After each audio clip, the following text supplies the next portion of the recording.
Lumu agamba nti singa kino kibadde ku ssettendekero mu nsi za Bulaaya kyandibadde kimala abakulira ettendekero nga lino okulekulira emirimu gyabwe. Wano era we yasinzidde okwewuunya ensonga lwaki abayizi basasuzibwa ng'omudidi gw'ensimbi ng'ebisale nga kuzza okuliko n'ezokulaakulanya yunivasite kyokka nga yunivasite yaabwe efuuka amatongo nga tewali wadde omuntu avaayo okuyambako. Kono era agasseeko ekyokubeera ng'abayizi tebafuna bibayambako mu kusoma nga kyewuunyisa okubeera nga n'abayizi basoma ebyokutunga kyokka nga bano balina ekyalaani kimu kyokka so nga ate abo basoma ebyamawulire bo balina kamera emu yokka ekozesebwa abayizi ab'emyaka 3. This is our main campus, but we don't have the mandate to be a main campus.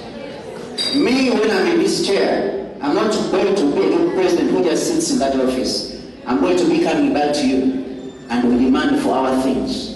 I have not come to fight, but I have come to ask for what is rightly ours. Omulongo Mary Babirye Kabanda eyakalondebwa ku kifo ky'omubaka omukyala mu disitulikiti y'e Masaka yategeezezza nga bwe yaguddewo ekigwo okulaba nga ku mukolo nga guno ng'abakulembeze b'abayizi balayizibwa kyokka ne wabulawo omukulu yenna omubwate kubaddukanya ssettendekero eno.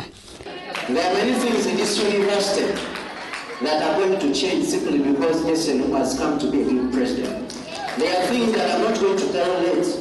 You see this in swearing-in ceremony, but you don't see any big administrator.